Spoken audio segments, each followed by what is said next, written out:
Сәлем құрметті ютуберлер, бүгін біз видеоны ютубқа қалай дұрыс салу керек, сол туралы айтатын боламыз. Ал ендеше кеттік. Ең бірінші, ең басынан түсіндірейінші. ютубқа кіреміз, youtube.com дегенді басамыз.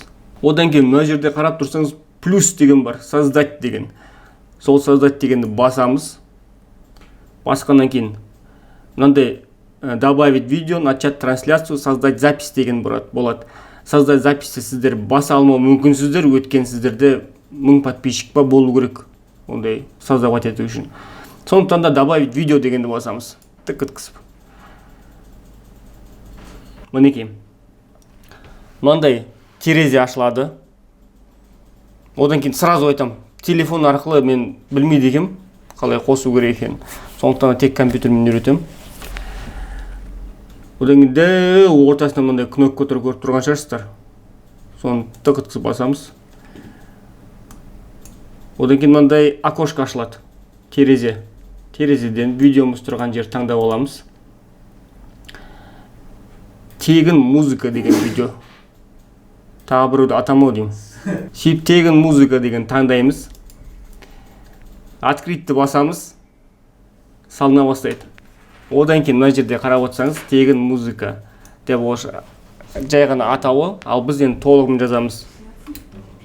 Тегін музыканы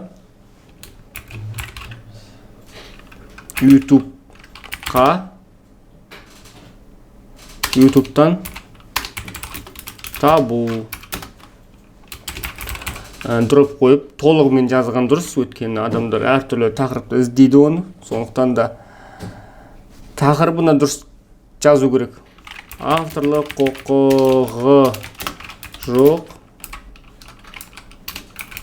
музыканы қайдан аламыз деген атпен қоямыз. Одан кейін астына описанияда толығымен жазған дұрыс.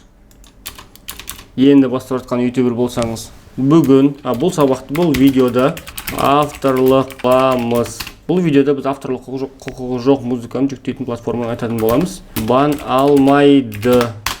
Мысалы, толығымен жазып кете берсеңіз болады описаниясына. Өткен ол описаниядағы дұрыс толтырылған нәрсе. Ертеңгі күні поискқа жазған кезде соған ұқсас сөздер кездесетін болса, сіздің видеоларыңыз солардың арасынан шығарады. Енді астына значок, загрузить значок деген бар. Түсініп тұрсыз ғой, загрузить значокқа бассаңыз, өзіңіздің дайындап қойған суретіңізді жүктей аласыз. Мінекей. Мен мынау суретті дайындап қойдым, және осыны жүктеймін. Енді бір кейбір каналдарда оны өзіңнің значогыңды енгізе алмайсың. Ол үшін сіз каналыңызды авторизация жасау керексіз. Қасында тұрған кішкентай сұрақ белгісі бар, соны басып, телефон номеріңізді енгізу керексіз. Сол кезде сізге сообщение келеді, сол сообщениені енгізгеннен кейін барып музыканы жүктей аласыз. Кешіріңіздер, видеоңызға превью жүктей аласыз.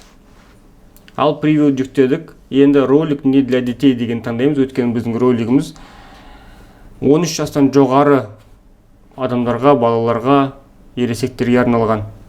Ал егерде сіздерде балаларға арналған видео болатын болса, кішкентай мистер Макс немесе әртүрлі ойындар секілді, ролик для детей деген таңдаймыз.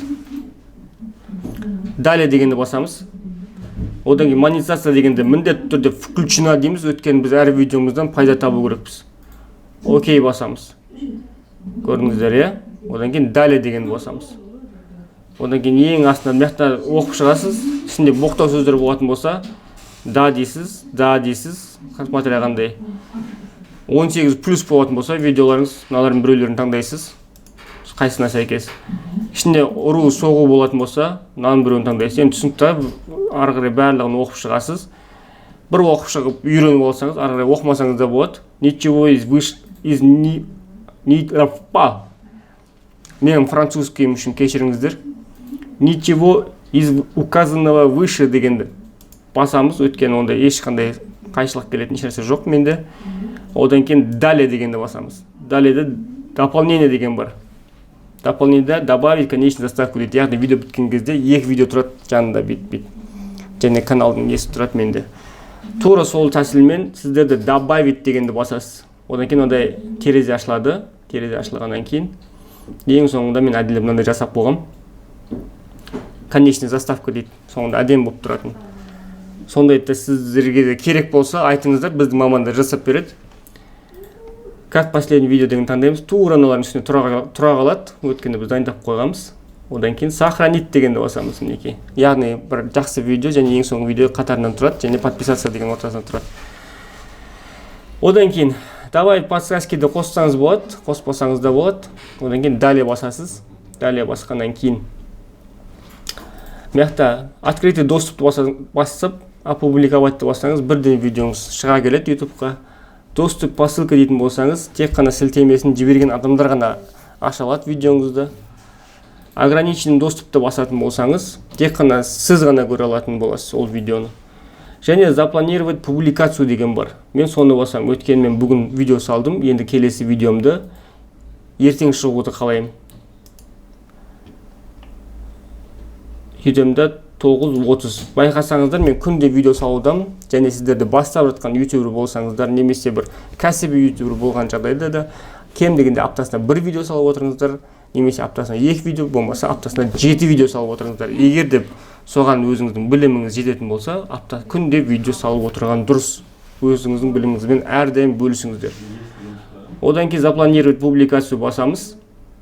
Міне 7 мамыр, яғни ертең сағат 9:30-да осы видео шығатын болады. Тегін музыканы YouTube'тан табу деген. Ал одан кейін барып осы видеоны қалай жүктеу деген видео шығады. Бір күннен кейін. Өткені мен бірінші мынаны дайындап болдым, одан кейін осы видеоны дайындап жатырмын. Мінекей, егер де видео сіздерге кішкене болсын, пайдалы болса, бір нәрсе түсінсеңіз, лайк қойыңыздар. Еш нәрсе түсінбесеңіз, дизлайк қойыңыздар. Және комментарияға кез келген сұрағыңызды қойыңыз. Ішінен біреуін таңдап алып, сол туралы келесіде видео түсіретін боламын. Чау!